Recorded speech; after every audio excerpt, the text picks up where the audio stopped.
सभी को नमस्कार। आज लेकर के आए हैं कि बच्चों में पढ़ाई के प्रति जो रुचि है वो कैसे बनाएं। देखो, पढ़ाई में रुचि है वो किसी भी रूप में जबरदस्ती नहीं हो सकती है बच्चों के साथ, बल्कि सही माहौल और प्रेरणा से ही विकसित हो सकती हैं चीजें।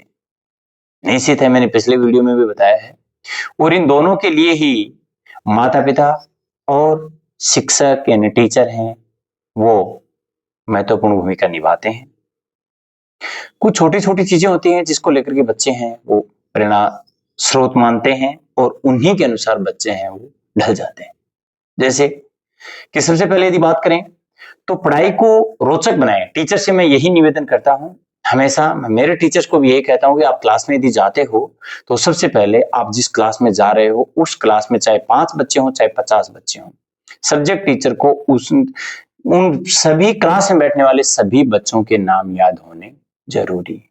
क्योंकि जब बच्चे का नाम याद होता है तो जब भी कोई क्वेश्चन किया जाता है, आप आई कांटेक्ट से बच्चे को लेकर के आप क्लास में यदि पढ़ा रहे हो और उसका नाम लेके बुला रहे हो तो अवश्य वो बच्चा है आपके उस सब्जेक्ट को पढ़ने के प्रति रुचिकर अवश्य होगा, उसकी रुचि बनेगी उस सब्जेक्ट को पढ़ने की।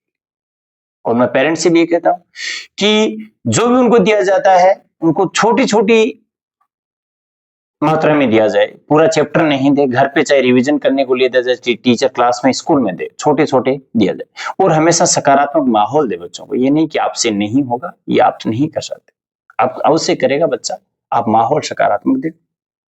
इनके साथ साथ बच्चों की रुचियों को समझे। अब बच्चे की रुचि किस चीज में है, जिस समय आप वो पढ़ने के लिए आप उससे जबरदस्ती कर रहे हो, उसके बच्चे खेलने की रुचि, तो अवश्य उसको खेलने दिया जाए, निश्चित समय दिया जाए उसको। और वो कहीं स्पोर्ट्स में जाना चाहता है तो उसको फिर भी उन चीजों में जहां तक संभव हो कोशिश कीजिएगा कि उनको स्पोर्ट्स की या किसी अन्य रुचि में जिसमें उसकी रुचि है बच्चे की, उसमें समझा करके बच्चों को कि हाँ उसमें यदि आप करना चाहते हो तो 100% यदि उसमें लगाना चाहते हो तो अवश्य आप उस चीज को भी कीजिए। बच्चे पे थोपने किसी प्रकार की चीजें नहीं। और इसके साथ साथ में जब बच्चे को पढ़ाया जाता है छोटी छोटी निर्धारित कीजिए, छोटे छोटे लक्ष्य दीजिए बच्चे को। ठीक है, आपको खेलने जाना है तो खेलने से पहले आप ये मुझे 10 क्वेश्चन है या ये काम है ये आप करके चले जाओ, ये सुना करके मुझे चले जाओ, उसके बाद में आप खेल सकते हो, चाहे वो टीचर हो चाहे वो पेरेंट्स।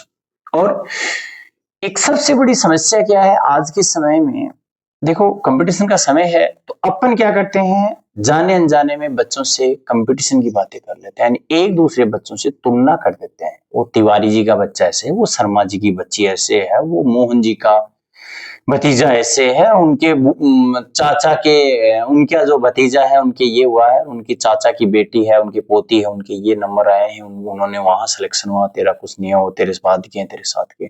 इन चीजों से आप बचें, क्योंकि यही चीजें हैं बच्चे को हमेशा डिप्रेशन में डालती है। मैंने काफी बार कहा है कि बच्चे को स्टेज से बचाने के बहुत सारे तरीके हैं, तो स्टेज में डालने के तरीके होते डाल देते। और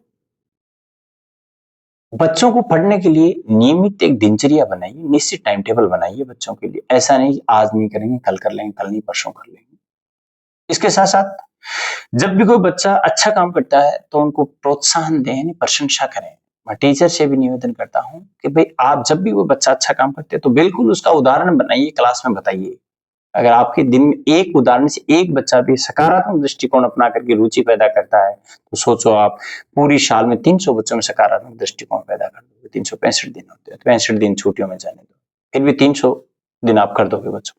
कहने का मतलब ये है कि जब भी किसी बच्चे में आपको सकारात्मक दृष्टिकोण या रुचि पैदा करनी है तो आप निश्चित रूप से आप उस बच्चे के लिए हर एक छोटे छोटे पहलू हैं। मैं टीचर से भी यही निवेदन करता हूं कि आप जब क्लास में पढ़ा रहे होते हो तो सबसे पहले तो टीचर के लिए आवश्यक है कि आप जिस भी सब्जेक्ट को पढ़ाने जा रहे हो आप उसका एक सबसे अच्छा टीचर वही होता है जो एक सबसे अच्छा विद्यार्थी होता है, क्योंकि जो अच्छा स्टूडेंट होगा वही अच्छा टीचर बन सकता है। कहने का तात्पर्य है कि आप टीचर बनने से पहले आपको स्टूडेंट बनना होता है, क्योंकि काफी चीजें हैं वो आपको सीखनी पड़ती है और सीखने के बाद में आप उस क्लास में जब आपको आप प्रेजेंट करते हो तो सबसे पहली तो बात यह है कि आप उस समय ऊर्जावान रहोगे, आप सकारात्मक दृष्टिकोण रहेगा और आपकी अलग ही प्रकार की ऊर्जा रहेगी। और उसी ऊर्जा से बच्चे हैं वो उसी ऊर्जा आपकी ऊर्जा को देख करके, आपके सेंटेंस और आपके कॉन्फिडेंस को देख करके ही बच्चे हैं वो चीजों को अधिगम करते हैं कि सर देखो कितने रुचि से पढ़ा रहे हैं, तो मुझे भी इस रुचि से इसको सीखना चाहिए।